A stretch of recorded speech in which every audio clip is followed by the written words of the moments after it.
It's another fine day at Camp Dynasty. I am Counselor Austin, joined by Counselor Collin, and we are steaming our way ahead in the summer scouting series. We've gone through the quarterbacks, running backs, and wide receivers for the 2024 Dynasty rookie class, which can only mean, Collin, that it is time to talk about the always enigmatic and often unpredictable position, the tight ends. Yeah, the most unpredictable position in fantasy as a whole, but football in general. Like, if there was one position that I'd say, yeah, we're still figuring this one out, tight end would easily be the one. And I think that goes for anybody that's trying to scout players, that's trying to watch film, that's trying to decide if these guys are going to be good. I mean, this hybrid position between O-line and receiver, and I mean, they're getting used as fullbacks now. Like, all of this baked into one makes it a tough task to scale tight end mountain. Yeah, and I mean, like, to be quite honest with you, at this point, it's July of 2023. We're trying to scout players for 2024's draft. Tight ends don't always get the most love on the internet video circles. It's easy to find 6 games of Marvin Harrison Jr. Yeah. You're not finding that for tight end 5. So it's a lot of scouring the condensed games. It's trying to gather up anything you can with these guys at this point. And then, of course, looking at the body of work and from what we remember from following along last year. So you put all of that together, and what it basically amounts to at this point in time is players were excited about this year. I mean, it is, I would hesitate to call my top 5 a true ranking outside of maybe the top 2 to 3 players. Yeah, it's hard to say definitively, like, this is going to be my top 5 come March, like this is kind of, I'm feeling out who these guys are as prospects, and then hoping to see them put on tape what I've seen so far or what I expect them to see, So whether it's a hard permanent marker number 5, that's not going to happen, Yeah. So we're writing it down in light pencil right now, so then we can easily erase later on when, some tight end at Iowa surprised. Well, there's a guy that might come up in honorable mentions, but anyway, we'll see what goes on here, and I'm interested to see your 4 through whatever and how it compares, because I think we've been watching the college, so we know a lot of these names. So I'm interested to hear if yours come up similar to mine. Yeah, this one, I mean, I think this is going to be, an all bets are off type of thing. I know everybody listening to this understands, I think, what's coming at number 1 on this list, but there is a lot of interesting names here, and I am curious to see if we approached this from the same angle, because we talk a lot about projection in the summertime. It's all about taking the body of work up to this point and then projecting what you expect is going to happen this year and beyond. And with the tight end position, I mean, it's all about projection. We'll be projecting these players after this season. So at this point, it really is, you take an athlete, you take a player that flashes on the field, and you say, I think this can be something more in a few years. So that's kind of the lens that we're taking here. So that makes for an interesting dynamic as we get through these top 5s. I'm going to ask you the same question that I've been asking. What did you think about the tight ends that you did watch leading up to this one? Okay, so, I mean, I think we can both agree that number 1, the guy that'll be on the YouTube thumbnail, is one. It's kind of similar to how I felt last week, where it's like the number one is so far and away like the best in the class. But behind them, it's not exactly like last week. Where last week it's like, oh, there's a lot of talented wide receivers. This week, it's not exactly that. It's a lot of guys that have some tools, but there's also a lot left to be desired. So I don't love the tight end class as a whole, but I mean, number one kind of saves that. Yeah, 100% agree. I think especially coming off of last year where you had, several really good tight ends plus some later round, like sleeper guys, like fourth round dart throw sorts of players in Dynasty. And obviously it's early, but based on what I've seen, and I watched quite a few of these guys already, I think it's going to be a weak tight end class. Yeah. Outside of number one, like you said. Right. Yeah. I mean, I'd agree with that. I think, especially if you compare it to last year, where you're looking at a class that went like 6 or 7 deep with interesting guys. Yeah. Compared to this year, you're not going to be seeing that. So if you need a tight end, hopefully you got one in this 2023 draft. And unless you got a, top 6 pick in the 2024 draft. Oh God. Yep. We'll have that conversation. Let's get started. All right. Number 5 tight end for the 2024 rookie class, Colin. This is the one where I hate that I always have to go first. I love it. I just get to kick back. You're like, what? No. I have Brant Kuithe out of Utah. So obviously back up to Dalton Kincaid, who came out last year. He got injured after 4 games. But in those 4 games, he was looking real good. I mean, had, some games here and there. The thing about him is that he's pretty small guy. He's 6'2", about 220. So we're talking about, Marvin Harrison Jr. is like bigger than this guy. And we were saying that he's a little on the small side for receivers. So this is a small tight end. But, he's an okay blocker, even though he's so small. And he had to do some of that dirty work with Kincaid being on the opposite side, being the big receiving threat that he is. So I'm not saying he's a good blocker, because that would be being lying to you. But he holds his own for his size. He'd be like a good blocking receiver, that kind of thing. But the thing he does well is the things he does well because he's the size that he is.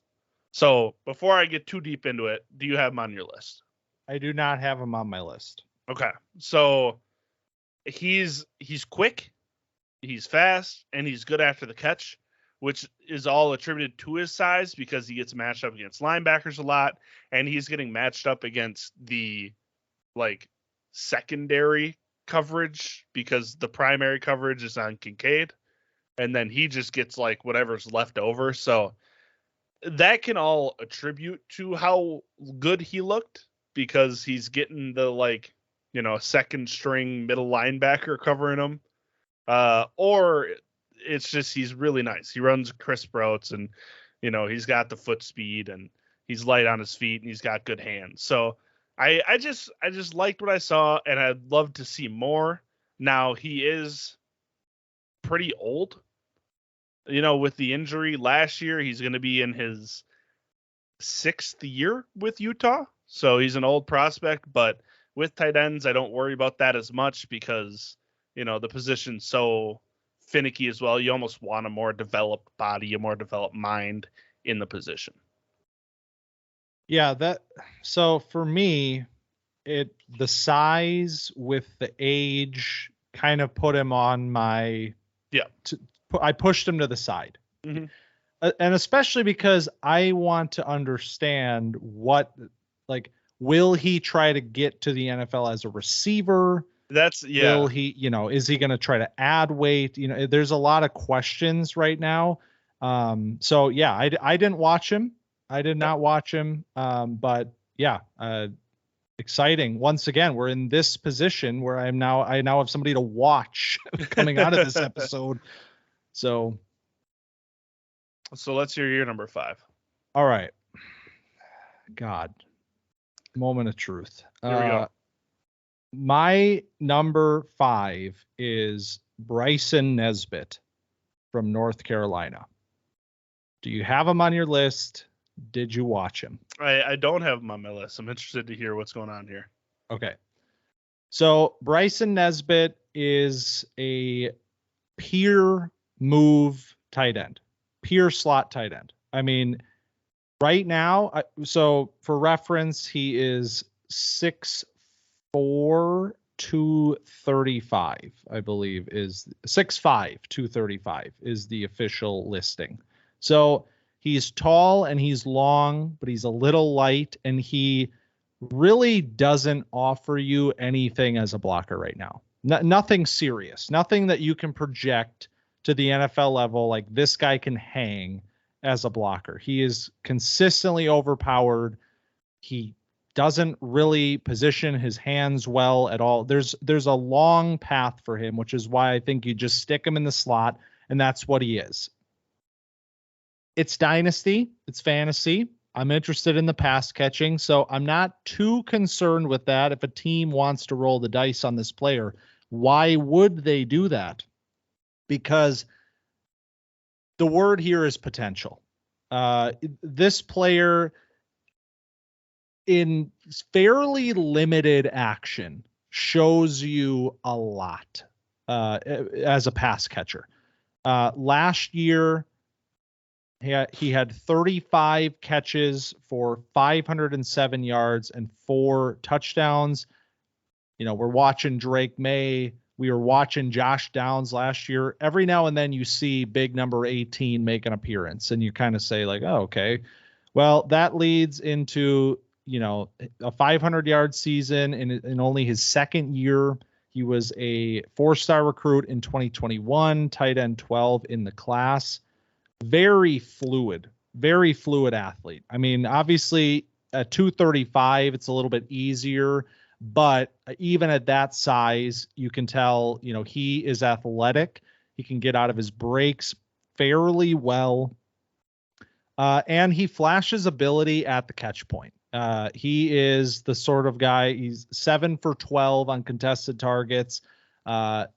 You see the red zone work. You see him going up over the top of guys. That's a big plus. The negatives with Nesbit, obviously, I already mentioned the blocking. It's a fairly limited role for him at the next level based on what he is right now.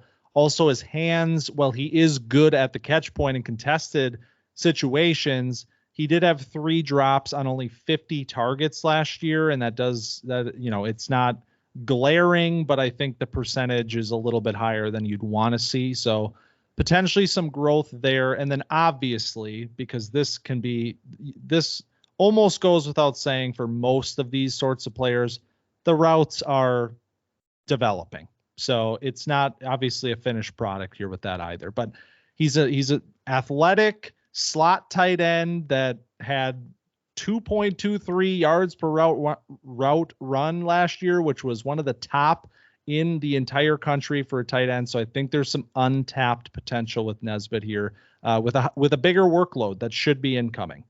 The biggest turnoff with Nesbit was the blocking, because it was like, oh, all right. Because he stands up straight and he like catches the defender.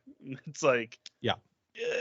That's not good. But as a 6'5", 235-pound slot receiver, it's pretty smooth, you know, like catching it over the seam and going post and all that.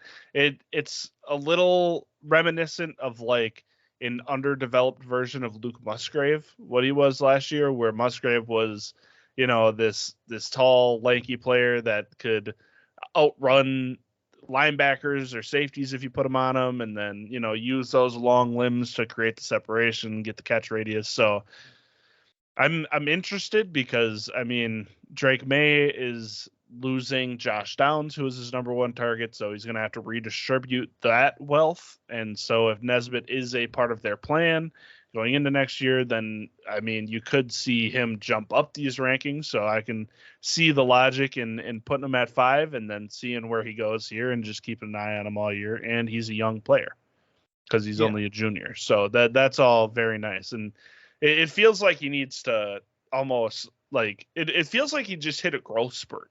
Like that's how I feel watching him, is like he's kind of gangly and, you know, he's not 100% comfortable in his body yet, but, you know, if he fills out a little bit, you know, gets a little stocky and then, you know, gets comfortable in the tight end role, he could be a nice player.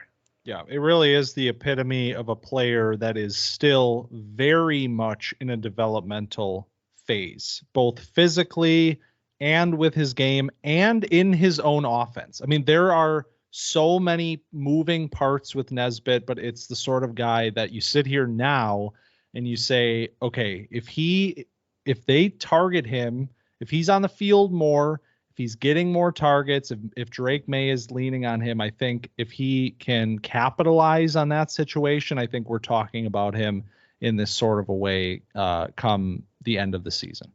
Exciting. All right.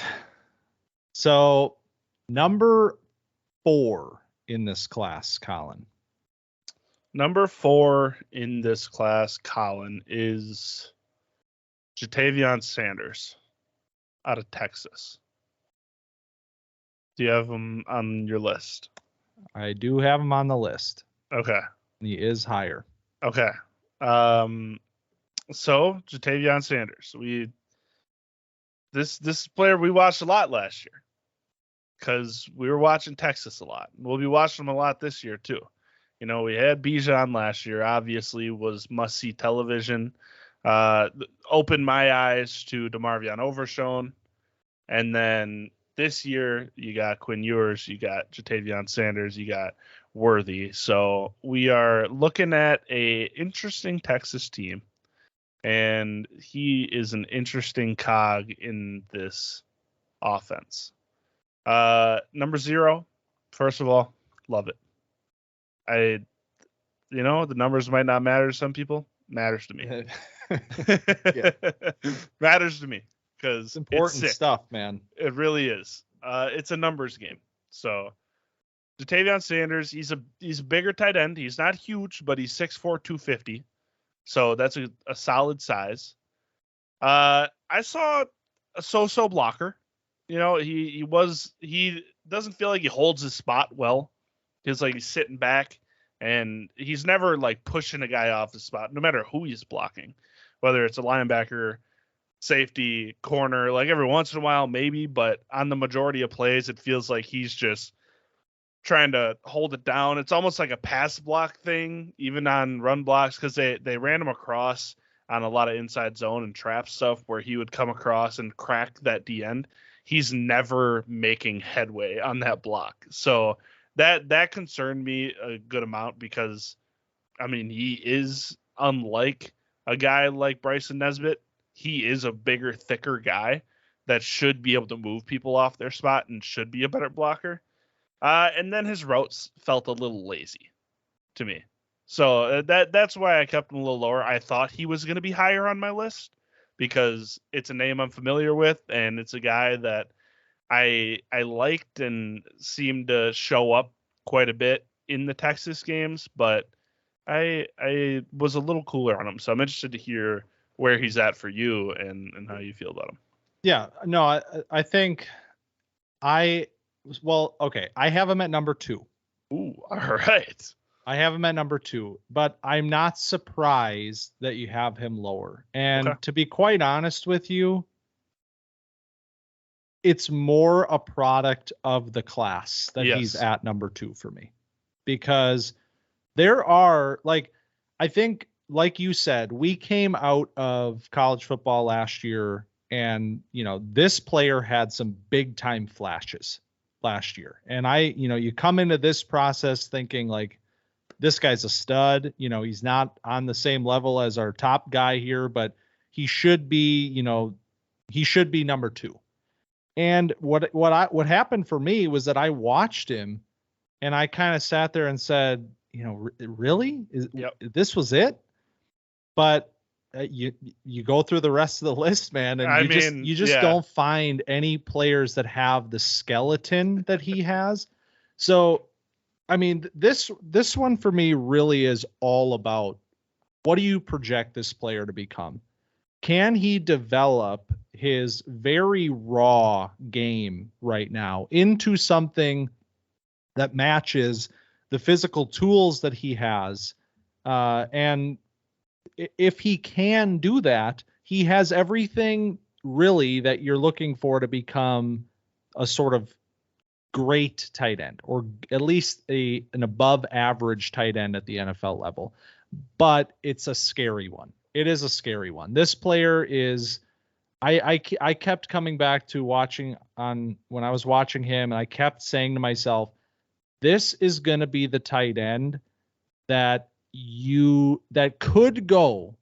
could be like a fringe first round sort of guy in the NFL, but it's also the sort of player that we have seen fizzle out quickly at the NFL level if they cannot speed up the development timeline. So all of that window dressing, what did I see actually with Ja'Tavion Sanders? First of all, the blocking is bad. It's not just so. I thought it was bad. And a lot of it for me comes down to what you were just referencing, where he doesn't go into guys. He is not an aggressive player. I wrote in my notes that he doesn't block with that dog mentality. He just doesn't want that. It's almost like he's letting guys come into him. He's putting his body where he thinks it needs to be, but he's not engaging. He's not getting his hands on somebody first. He's letting them come into him. And so many times that is just going to be a recipe for disaster. I mean, turn on the Alabama game. I mean, I get it, man. It's Will Anderson, but like, that's what I'm saying. If you're trying to get this guy to pass block an edge rusher at the NFL level, it's embarrassing, quite honestly. Will Anderson destroyed Ja'Tavion Sanders on a bull rush. It was like he just was like, okay, yeah, why are you here? Like, tossed him to the side. You're done.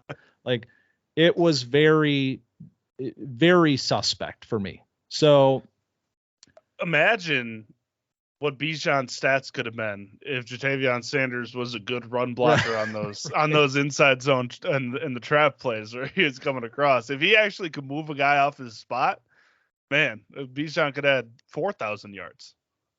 Exactly. So that was the first thing that stood out to me. Now, again, I said this in the beginning, it's Dynasty, it's fantasy. I'm interested in the pass catching ability. You got to be able to stay on the field, but a player like this, he does offer you a lot already as a pass catcher. That is one thing here that I think, for as raw as his game is, I mean, so background, 5-star athlete. He was an edge rusher and a tight end in high school. And he actually projected as an edge recruit for the first couple years. And then as it got, his junior, senior year, it started to become apparent that he was adding more and more playmaking on the offensive side, to the point where then he was recruited to Texas to play tight end. So it's a player that hasn't really lived in this, he hasn't just been a tight end for his whole life type of thing. This is an athlete that got kind of pushed into the tight end position because of the tools that he has. So that's one thing that, this is obviously a developing player. And that being said, last season, 54 catches, 613 yards, and 5 touchdowns. He had the most receptions by a tight end in Texas history. And this is a player we're talking about, like, raw, needing development. He's already putting that sort of production on tape at Texas. So it really is a sky is the limit, but the floor is terrifying type of a player for me. And I just, in a class like this, it's worth the swing at this point to say this is the number 2 guy in the class for me, just because I didn't see anybody else below that had the same level of athletic upside as Jatavian Sanders. Yeah, I can see that for sure. And he was actually fairly consistent in terms of like production after you get past, week 4. Then it's like pretty consistent what he's putting in the box score, what he's putting out on the field. And he's good after the catch, and like you said, he's athletic and he has good hands, all that. Like, as a receiver, it's all pretty promising and it's all what you want to see. And I'm just worried about him, winning over an NFL coach with the stuff that he put on tape on the other part of his job, because you got to do the other half in order to be a tight end. So, and like you said, he hasn't been playing tight end long, so it's very well. I mean, I'm sure that's a focal point for them because they see it too. It's not like everybody else can see it and Texas can't. So I'm sure that's something that they're focusing on and something that he's working on, and we'll see improvement.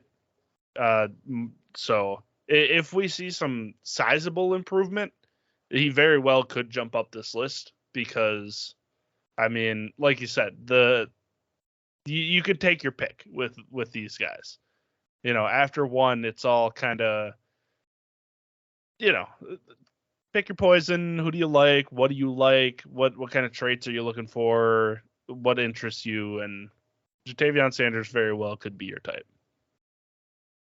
Okay, we're already getting a little spicy on the tight end episode. I love it. Yeah.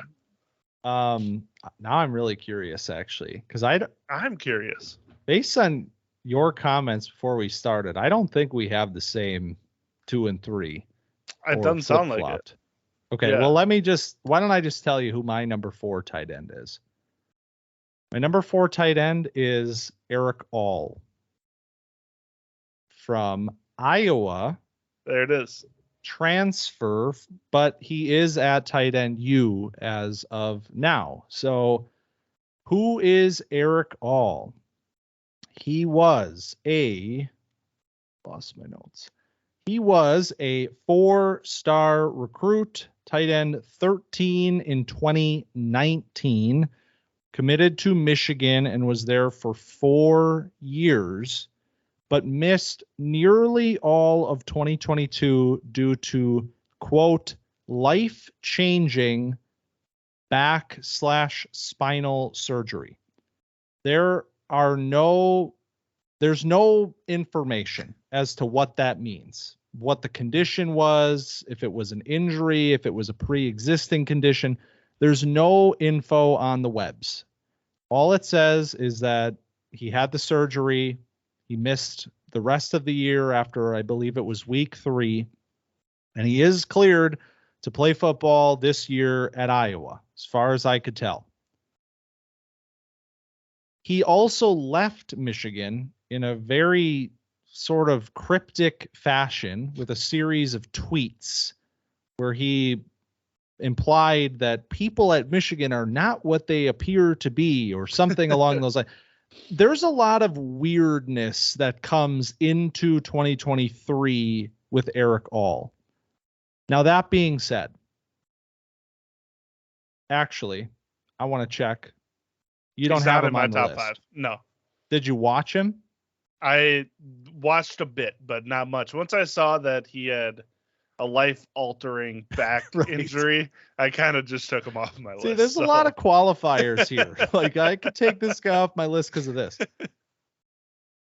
2021 Erick All for Michigan, I thought was a very, very good player. Specifically as a route runner.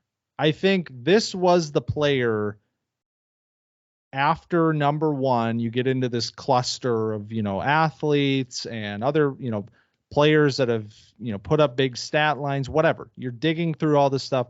Everybody that I watched, I didn't see a better route runner at the tight end position than Erick All, based on the film that he put out in 2021. Slant routes are nasty. He has a two-way go move that he cooked several slot corners with.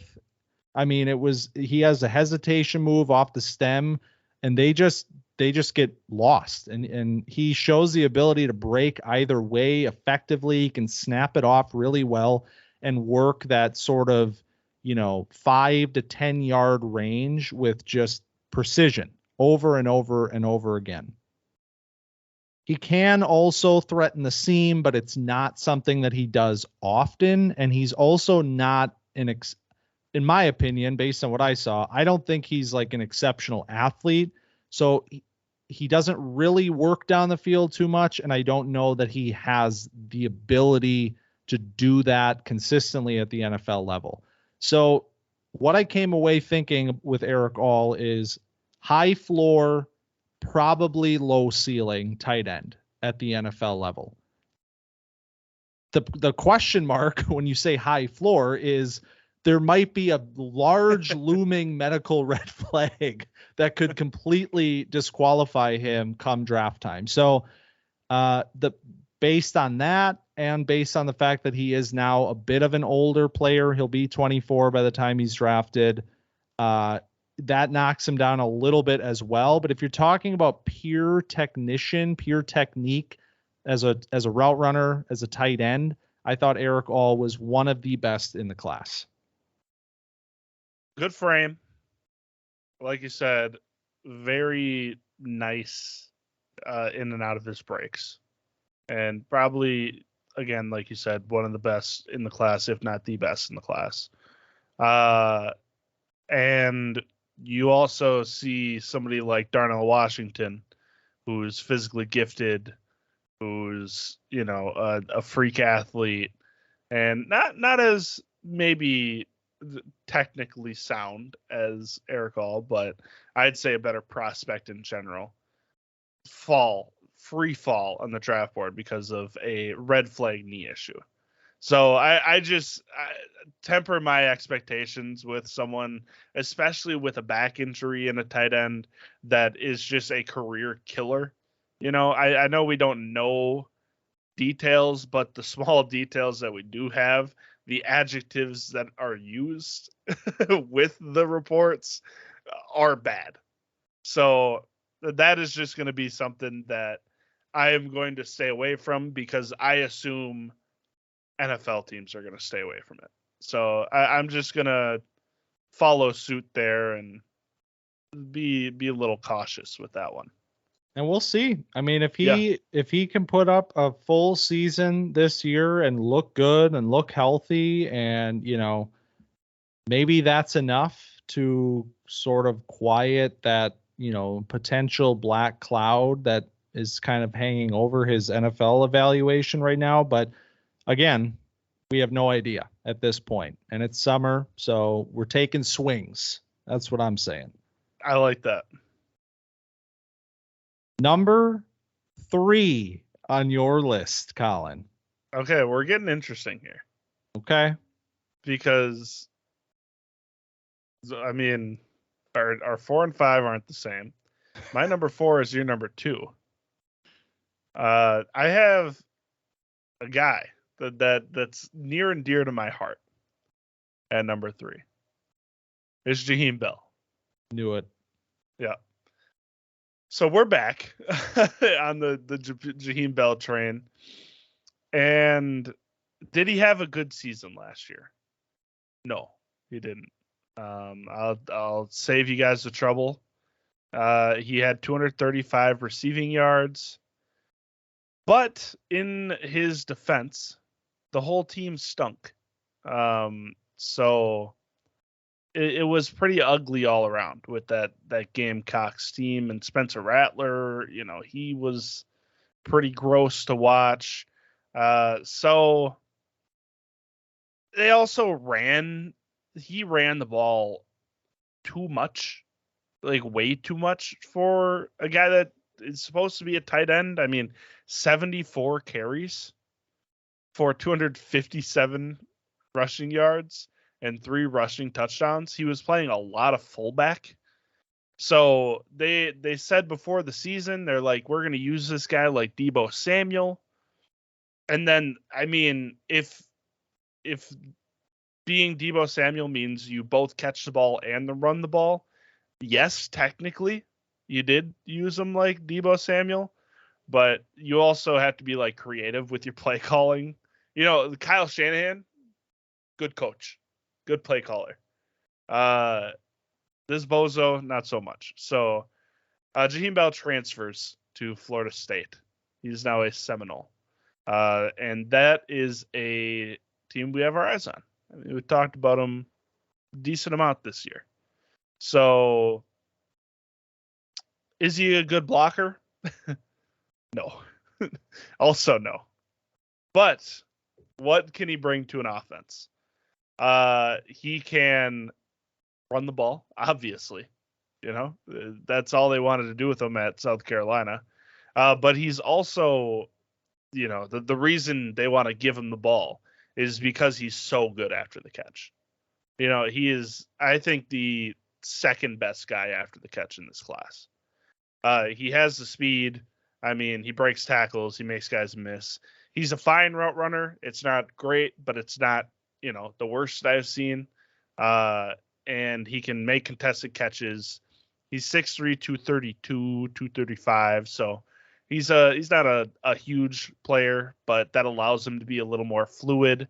So I'm interested to see what we're going to do here at Florida State with Jaheim Bell and not use him so strangely.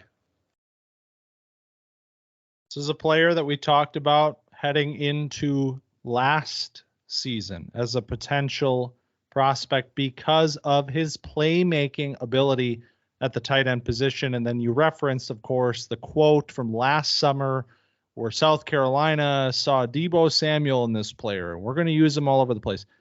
Well, you said it yourself. It was a bit of a disaster last year. And at this point in the process with Jaheim Bell, this is another player that didn't make my top 5 and that I am pushing into the corner until we can see something that shows us that he can have a role that isn't just a gadget player at the next level.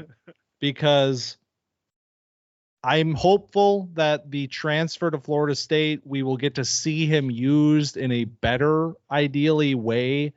And like you said, I mean, in terms, he still is the playmaker that we talked about going into last season. I mean, you talk about yards after the catch. He only had 195, but if you do the per reception, it was 8.1, which is one of the better totals among tight ends from last season. So this is still an effective playmaker with the ball in his hands.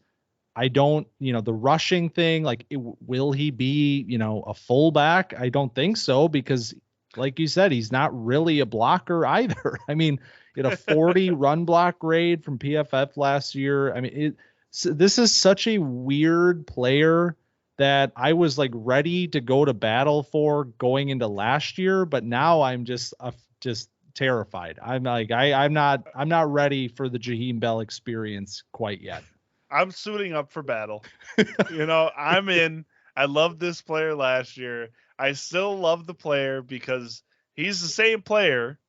It's just they want to throw him screens and hand him the ball, and they're trying to utilize his best skill set, but they also just didn't utilize any of his other skill sets, which I think is strange. And you mentioned, he only had 195 yards after catch. Well, that's all but 40 of his receiving yards. So he only has 235 receiving yards to work with, and 195 of them are after the catch. So it's all, I think, a pretty gross. Like his average 8 out is 3.8. He had a -4 ADOT in the game. What are we doing? So not great. It's not ideal. So I'm just interested to see him on a functioning offense. That I feel like will help him quite a bit. So will he improve as a blocker? I hope so. But given the traits that I've seen out of him as a guy that can be used in a variety of ways on an offense, it feels like he can be a huge piece of an offense, and he just needs to find a team that'll use him that way. I hope so, man, because this is a fun player. He is. Yeah. He's a fun player. I'm rooting for him. I've become a Seminoles fan. I've realized through the same course of summer scouting this year. So we'll be watching a lot of them and hoping for great things out of Jaheim Bell. But man, these top fives, man, they're getting could be weird. any more. Yeah. You have a number 2 that I'm pretty sure isn't on my list at all, because I'll tell you who my number 3 is right now. Not 1, but 2 Iowa tight ends have made my top 5. My number 3 tight end is Luke Lachey, also of the Hawkeyes. That is not your number 2, I'm guessing. It's not my number 2. When you dropped the Iowa tight end comment before we started, I was like, oh shit. Well, I got 2 of them. So, all right, let's talk about Luke Lachey. So background, 4-star recruit, tight end 6 in 2020. In 2022, for the Hawkeyes, he had 28 catches, 382 yards, and 4 touchdowns. Remember, he's playing behind Sam Laporta last year. Great player. Love that. Last 3 games for Lachey. 15 catches on 22 targets, 202 yards, and 2 touchdowns. He had over 50% of his yards in the last 3 weeks. Laporta did miss one of those games, and in the game that Laporta missed, he had 10 targets. For me, again, we're talking about projection. What is this going to look like? I think Lachey has the sort of game that is going to make him a focal point for the Hawkeyes this year. They have a new quarterback coming in with Cade McNamara. Obviously, McNamara played with Erick All at Michigan. There might already be a connection there, but as of right now, Lachey is listed as tight end 1 on Iowa's depth chart, and I think there's enough buzz here that suggests that he will have a featured role in this offense. And they'll be going 12 personnel. It's Iowa. All and Lachey will be on the field all the time together. But who is Luke Lachey? He's a big frame, athletic tight end. This guy is a large human. He comes in at 6'6", 253.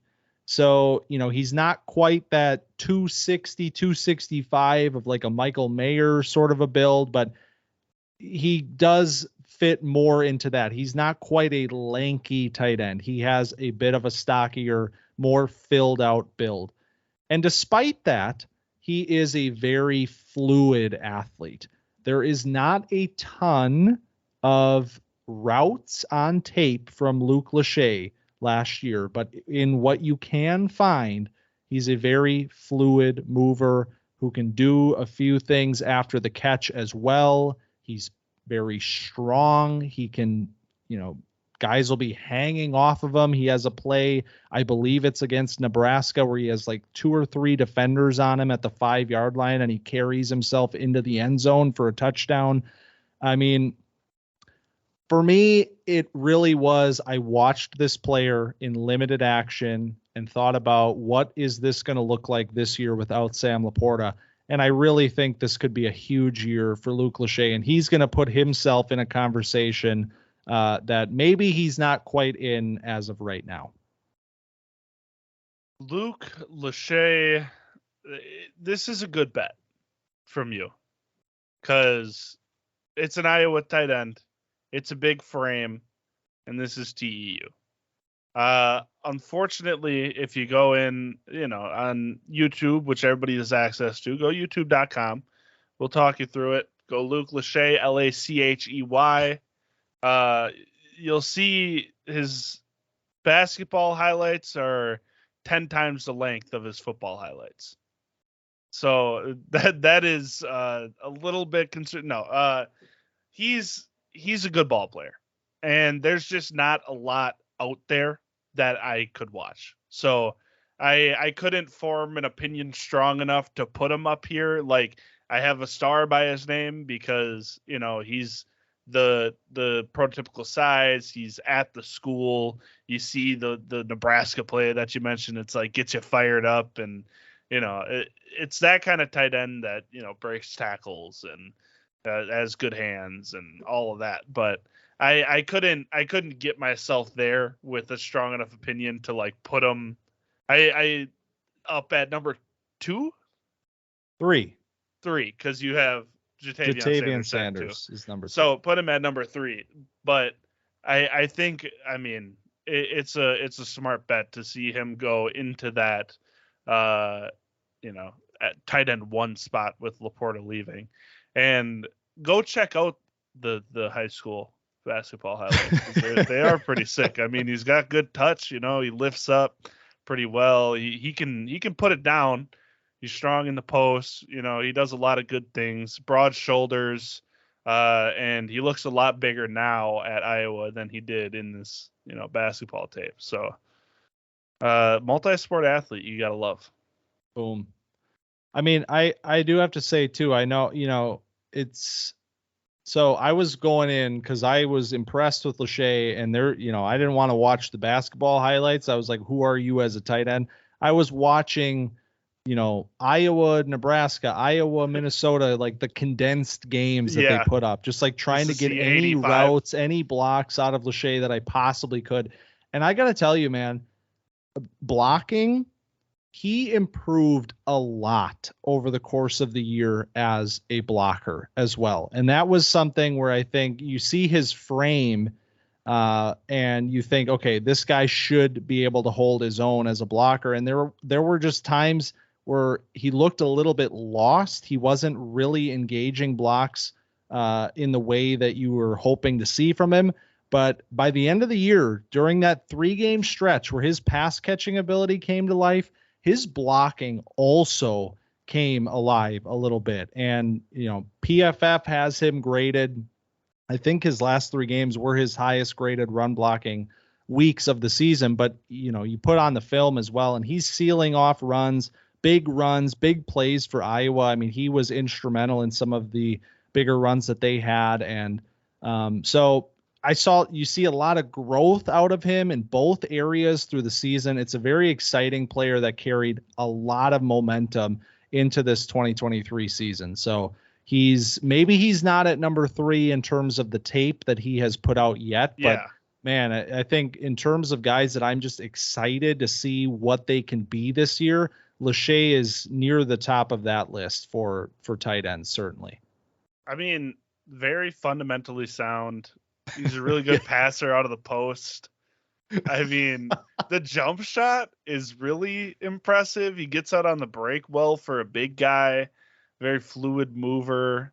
I mean, moves well without the ball in his hands, which a lot of big guys don't do. Is this an NBA? Did we become an NBA draft podcast all of a sudden? Good touch around. I mean, good touch. How about around that Wembanyama guy? That guy's not bad. Good interior shot defense. I mean, yeah. I'm sign me up for Luke Lachey. Boom. All right. So, yeah, Jaheim Sanders is my number 2.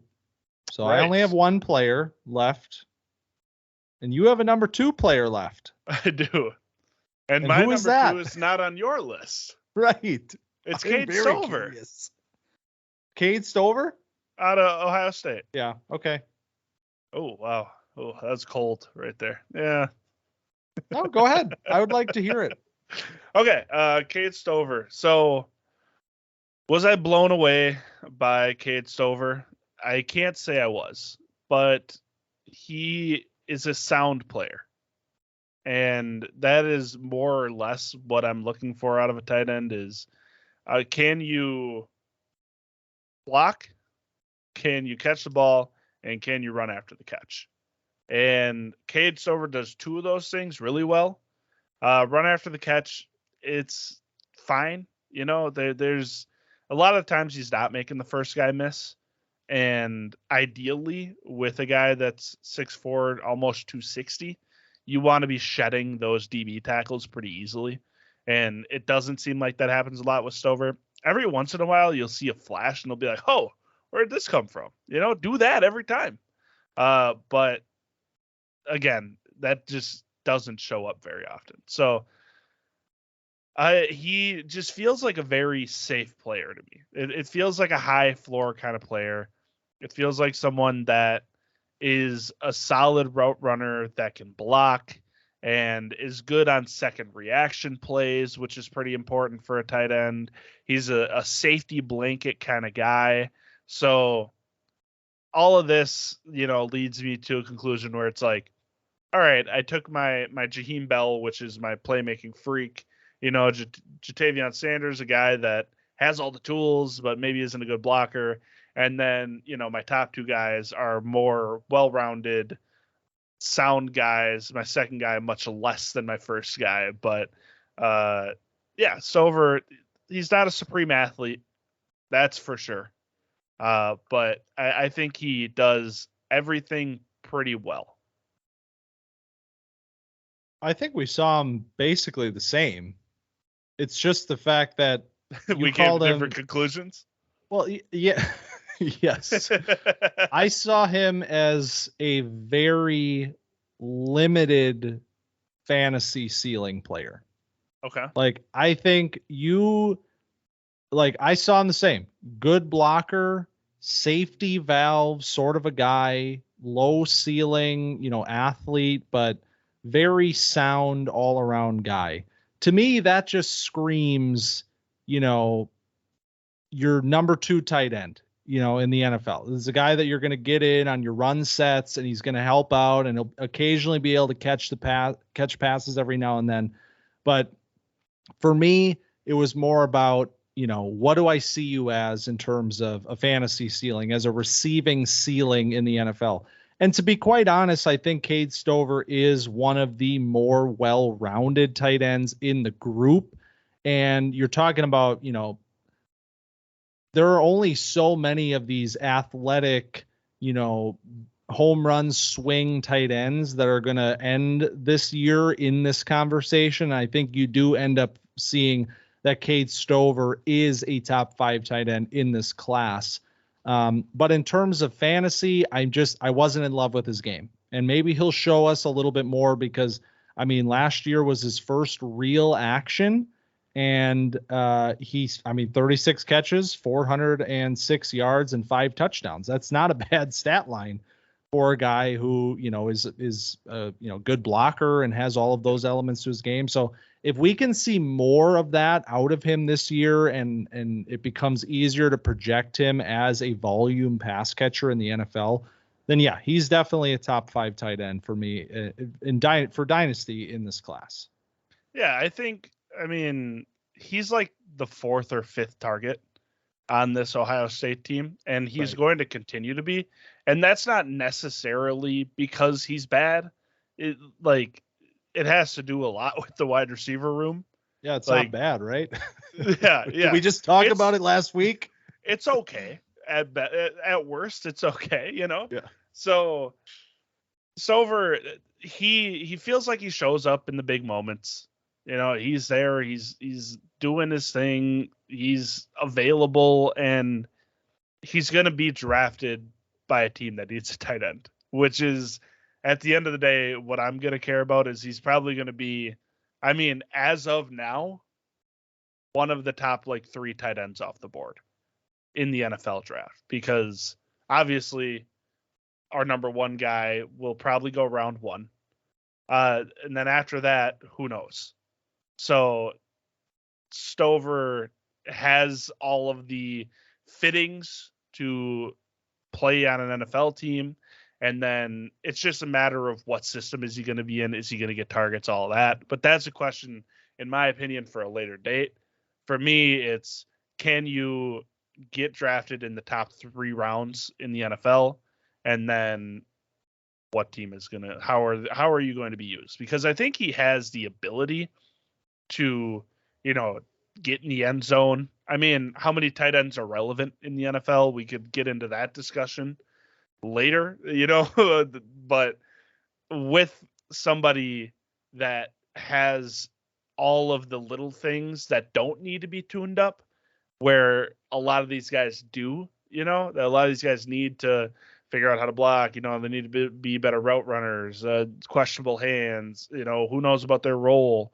Stover has all those little things that NFL teams don't need to tune up.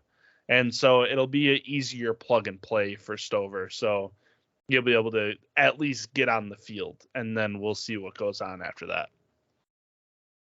Okay. So what we learned here, and this is going to surprise nobody that has ever heard me or you talk, is that I like big, long, raw athletes at the tight end position. Long.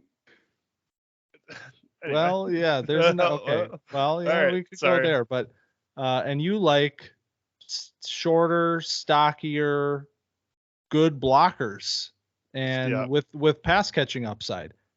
Who's right and who's wrong? I don't think there's an answer to that. It's tight ends, baby. It is tight ends. It's all about what are you looking for in your tight end. Well, I can tell you something right now.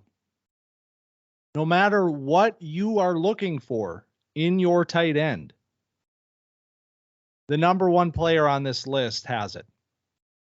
And the number 1 player on this list is an unbelievably special talent.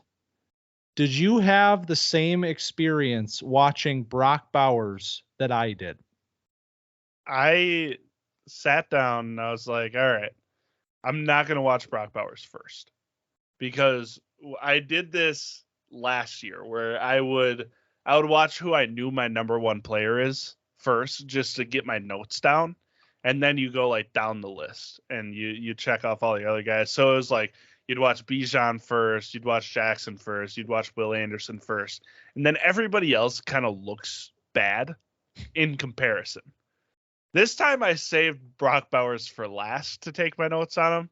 And I was like, oh my God, what a breath of fresh air. It felt like seeing an ice cold glass of water after trekking through the desert for 3 months. It was like, oh, thank God we made it. And then watching him was like, the most refreshing thing. So I think we had I don't know if your experience was quite that spiritual, but it was there for me. Oh no, it was. And but see, the problem is that I made the mistake. I watched him first, and It's real hard to go through this list of players after watching Brock Bowers and come away satisfied with really anybody. I mean, I think I probably would have even liked Jatavian Sanders a little bit more than I did if I didn't watch him immediately after Brock Bowers. I mean, I honestly, it's an amazing feeling when you have hype and you have a bias and a preconception about a player, and you go into the film like I don't know about you. I kind of go into it like when there's these sorts of players, I'm like, what can I find that's wrong with them? Yeah, like I want to prove somebody wrong here. Like why does everybody love it? You can't do it with Brock Bowers. You just can't. He was better than I expected him to be. Like, he was better than I expected him to be, and I already basically knew that he was going to be the number 1 tight end in this class. I came away saying to myself, this is one of the best football players at his position at the college level that I've ever seen in my entire life. How's that for a hype train? Okay. This is one of the best that's the TikTok pure prospects that I've ever watched in college in my life. Yep. That's Brock that's Bowers. There That's it is. the clip. Yeah. That's the clip. So let's talk about what it is about Brock Bowers that makes him absolutely special. First of all, who is this player? Where did he come from? This is a 4-star recruit. He was tight end 2 in 2021. Then he comes in to the best team in college football, the national championship Georgia Bulldogs, as a true freshman, and has 882 yards on 56 catches and 13 touchdowns. As a true freshman in the SEC, playing on the best team in the sport. That just doesn't happen ever. What is that? And so obviously that was what puts him on everybody's radar. And of course he follows it up last season with 63 catches for 942 yards and 7 touchdowns. So, I mean, what can you say about Brock Bowers' ability with, I mean, please talk. I can't even get my words into a stream right now. Okay. So Brock Bowers is, I can't. What are we doing? The podcast is over. It's over. We're done. We're done. Okay. So what did I write down? Because this is where I got to use my notes because I'm speechless. So blocking, fantastic. I mean, great blocker, better than anybody else I watched. Even Cade Stover, who's like 6'4", 260. Sorry, Brock Bowers is better at it than you. Contested catching. He can catch the ball at any point in his catch radius. He has a massive catch radius. It's like he can pluck it off the turf. He can go up over the top of somebody. I mean, outstretched left, right, doesn't matter. So that's awesome too. Yak, good gravy. I mean, what are we doing? This guy can, like, sorry, I'm going to invoke a name. Rob Gronkowski looks a lot like it.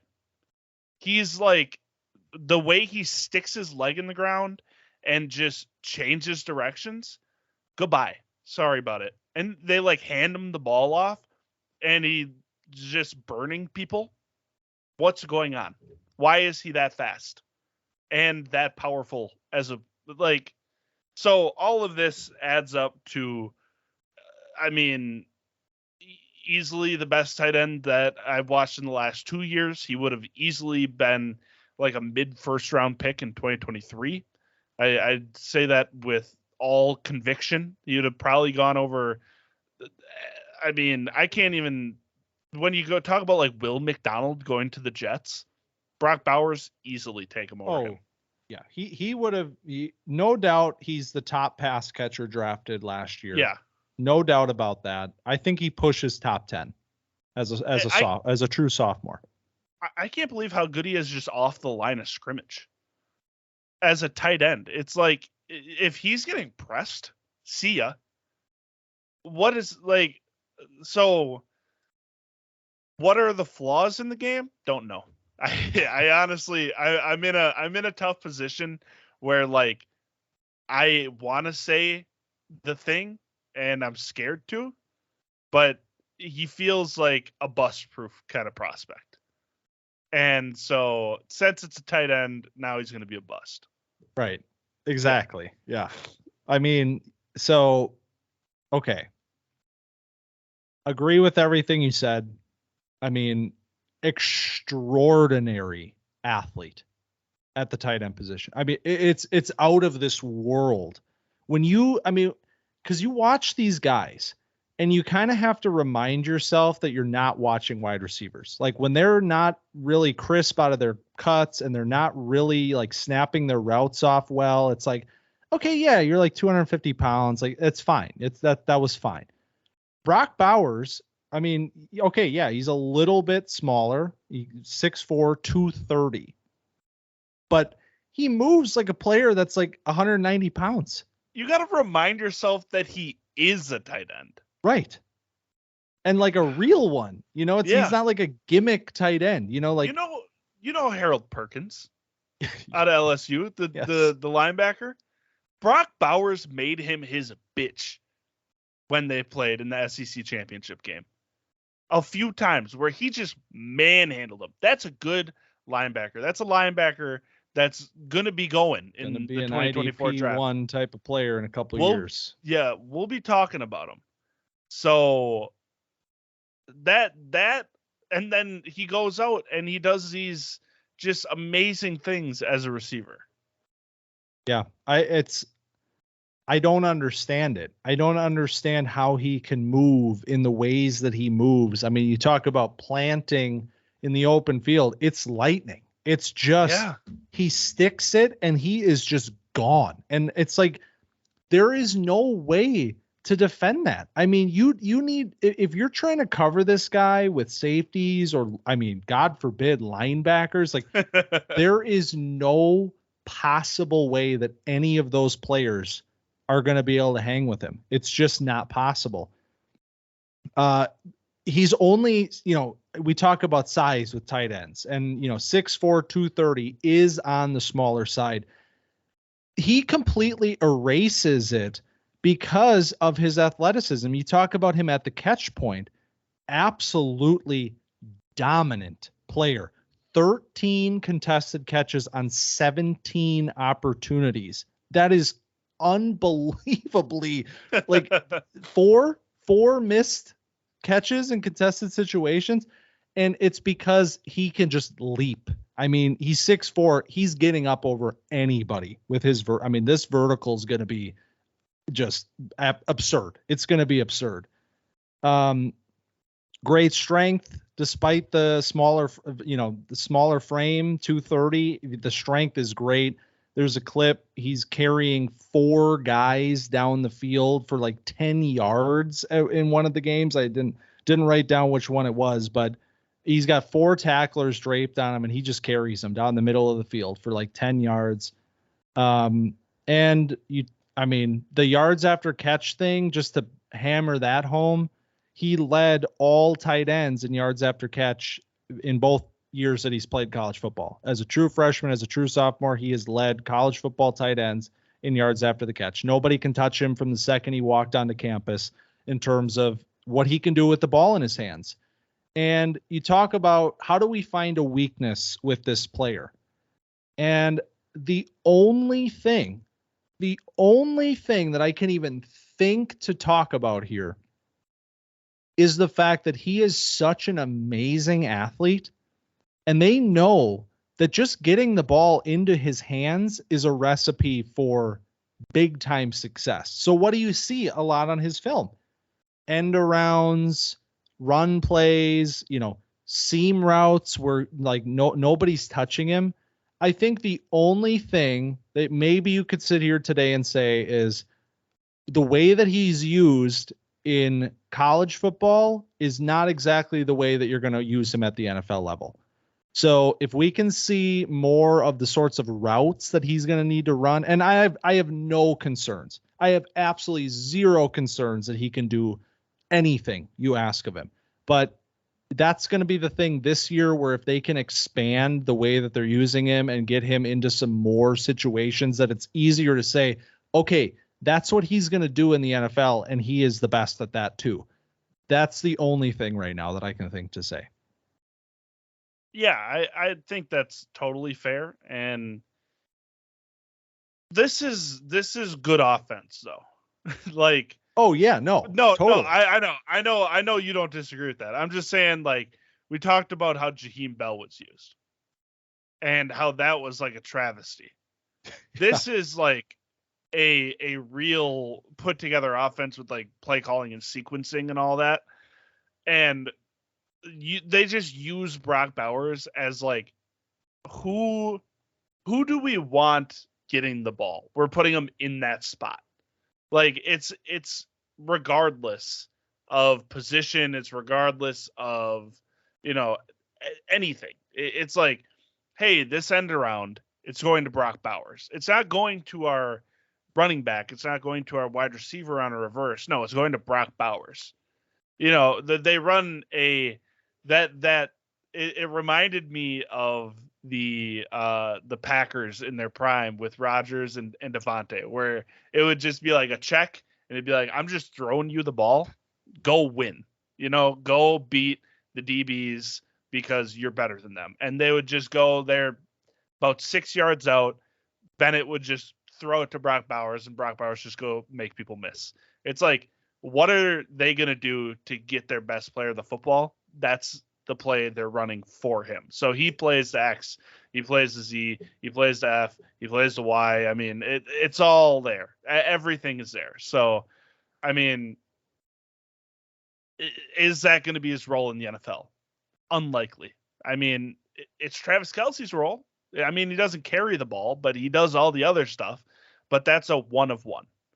So it's unlikely that that's going to be how it works in the NFL. But get the right coach, the right situation, who knows? So the big question here is, it's summer, it's July, but when we talk about, we're getting close here to the end of summer scouting. Think about the class as a whole right now. Where does this player get drafted in dynasty drafts? I'm making my list right now. So just because we got Marvin as our 101, but I'm assuming you'll take your RB1 shortly after that, because, I'm going to take Rocket Sanders. I'll probably, depending on how Braylon Allen's season goes, I'd probably go Braylon at 3. And then, do we entertain it? You're too low for me. I'm too low.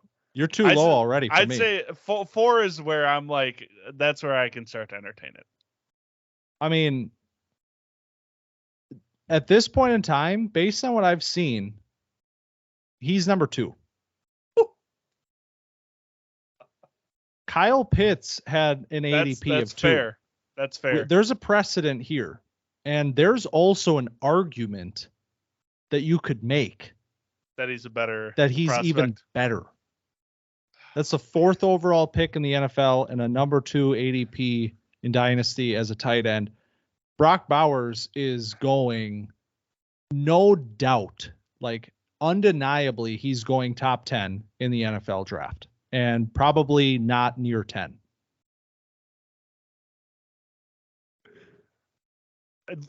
I could easily see it, because, I'm sitting here, I'm like, yeah, Marvin's 1. I think that we can agree there, right?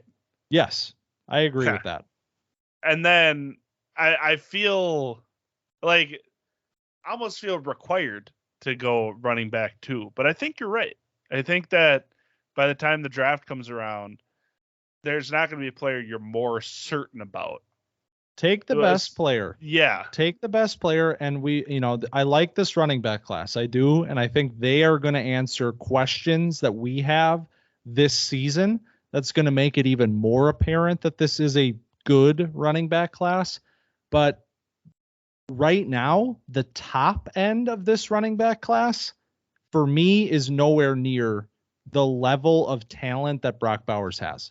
Like, I feel so safe. Like you said, he feels nearly bust proof based on what he can do at his position. And I know it's a very touchy subject in fantasy with the tight ends. And, obviously even Kyle Pitts is that's a work in progress and people are still waiting. I don't think that's going to scare people from taking a player like this in a similar spot. Yeah, I think you're right. And that's terrifying. I think you might have talked me into it.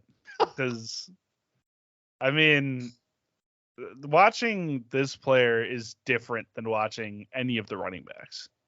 Because there are times where you watch somebody and you're like, oh, this is different. And this is one of those times. And I didn't feel that at all with the running back class. I mean, it doesn't happen often. And sometimes you almost forget what it feels like until you see it happen again. Yeah, exactly. And then you're like, oh, wait a minute. This is something special. This is what special means. Right. Because we sit here and we're like, we watch so many players. It's like, right. We're watching however many guys to prepare for these episodes. And it's like, eventually you're like, okay, I got to get through another one. Yeah. Like let's get through. Oh yeah. By the time you got to tight end 7, if you watched 7, 8 guys, I mean, these are players that are not sniffing. And you're waiting to be excited. Yeah. You're like hoping that something excites you. And then you get to this guy and it's like just a thrill. It's just like cinema. So, well, let's just slot Brock Bowers at ADP 2. And we'll get there. We'll get there when we get done with summer scouting. We'll take a look at the body of work and this class as a whole, but I'm just priming myself and you and anybody listening for how high I am going to be on Brock Bowers all year, because it's not stopping anytime soon for me. I love it. All right. All aboard the Bowers train. All aboard, baby.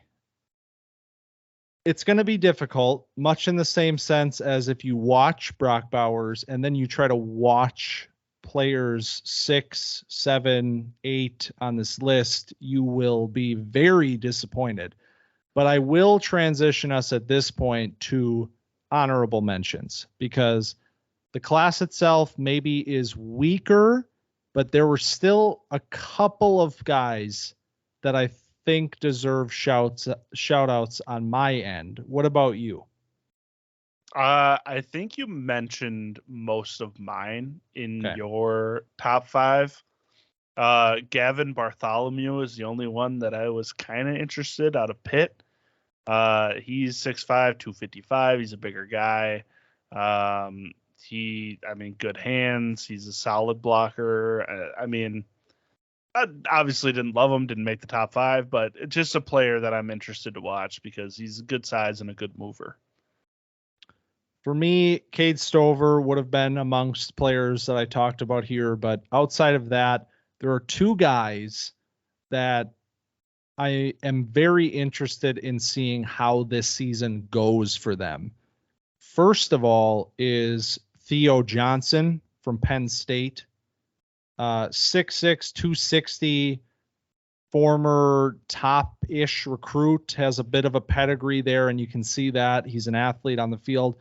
One of the biggest issues that I had with Johnson's film is that I like him. I like the size and the athleticism combo, but he ran so many seam routes and didn't do a lot else.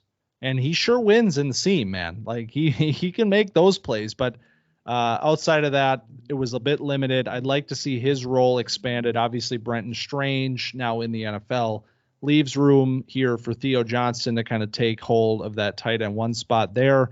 He also dealt with a legal situation a few months ago, though. He punched somebody at a frat party, was charged with assault. There's a little bit, there's all sorts of weird stories with this tight end class. Oh, your guy. Ben Urosic. He's not in my honorable mentions. He's your guy. He was my guy. He was last year was not good for Ben. He's off the radar, but in his place, let's say, are Theo Johnson and then Cade Prieskorn.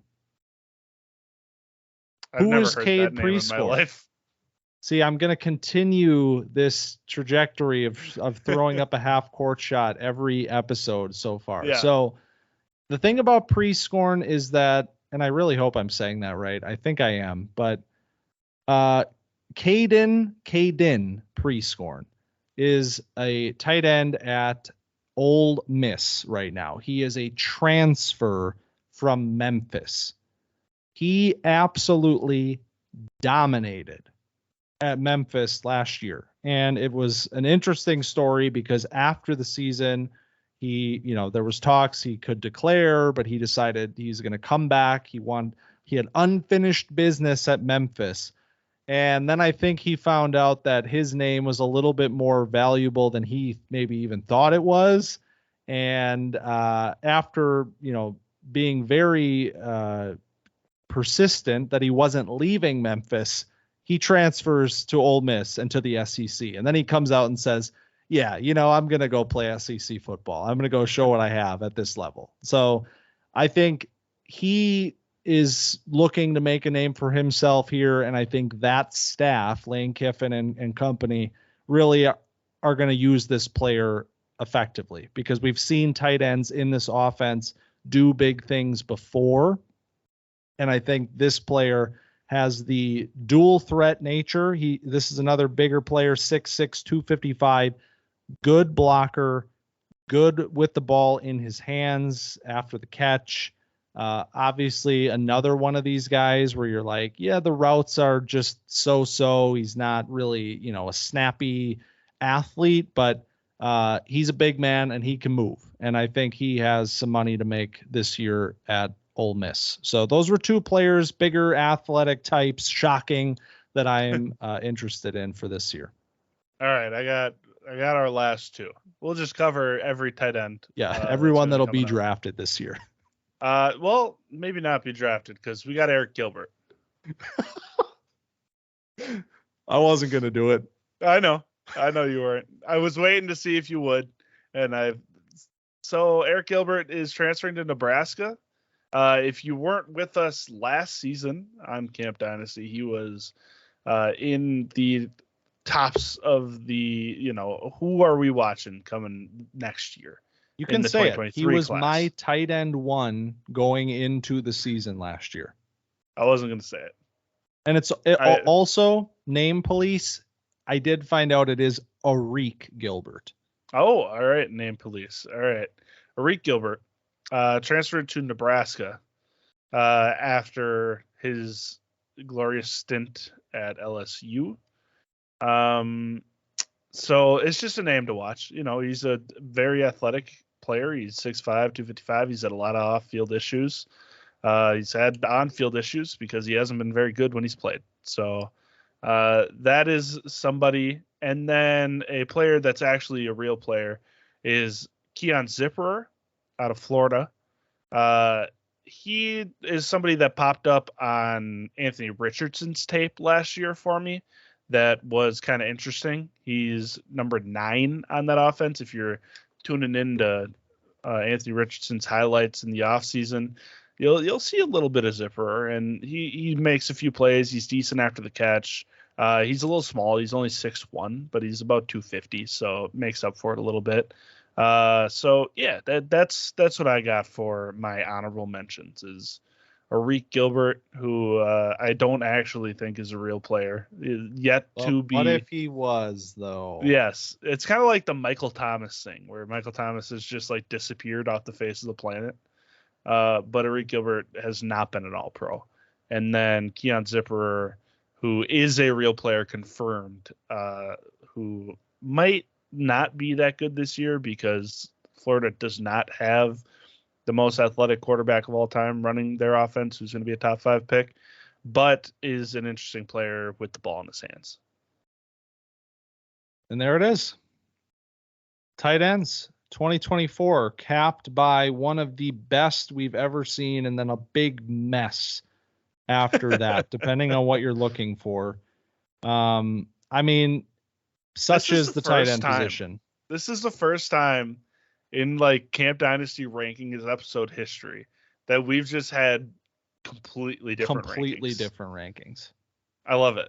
It's going to be fun. It'll be fun. We got a lot of names now. I mean, we got like 10 tight ends we're watching now this year closely. We'll see who's able to develop, who's able to do the things that we're hoping to see. And I mean, it's going to be a lot of fun. And maybe it ends up being a bit of a deeper class when it's said and done, but I wouldn't hold your breath on that one. I wouldn't either. All right. So that is all of the offensive position groups for the 2024 rookie class. Somehow we are barreling on. We have one final edition of summer scouting, and that is, of course, the IDPs. If you remember, last year we did tight ends and IDPs together. We only did 3 of each. Tight ends got their moment this week. IDPs will get theirs next week. So we will go very in depth on this IDP class and what to expect in all major position groups, D-line, linebacker, and DB. So I'm excited to do that, Colin. Yeah, I can't wait. I haven't delved into this IDB class much at all. So over this next week, it'll definitely be a introduction into who's the who's who in this class. So, yeah, same. And you know what starts in a month and 2 days? College football. Caleb Williams will be on a football field playing against the San Jose State Spartans in a month and 2 days. Say more, please. Say more. Yeah. That's, I mean, yeah, that's incredible. And we got, we'll be done with summer scouting. We are barreling, like I said, towards this college football playoff not to the playoff yet. College football season. We'll get to the playoff, but so yeah, we're going to be all pumped up, ready to go. We got a lot of names to keep track of this year at Camp Dynasty, a lot of campers we're keeping our eyes on. We'll wrap up summer scouting next week. Like I said, if you enjoyed the discussion about Brock Bowers and company this week, be sure to check us out on Twitter at camp_dynasty and TikTok at camp.dynasty. Also subscribe to our YouTube channel where video feeds of the pods are going up. So check those out. And then, of course, like, subscribe, rate, review, share the podcast if you enjoyed it. We also appreciate that very much.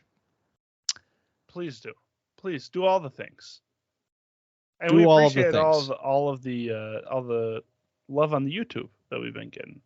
Yes, people are checking out the YouTube channel. That's cool to see. You can see our camp backgrounds and all of but look at that smile. Come on. That's what you're missing if you don't check out the YouTube channel. So check us out there. But that's that, Colin. So we will be back next week for IDP's final episode of Summer Scouting. And thank you for stopping by this week. See you next week.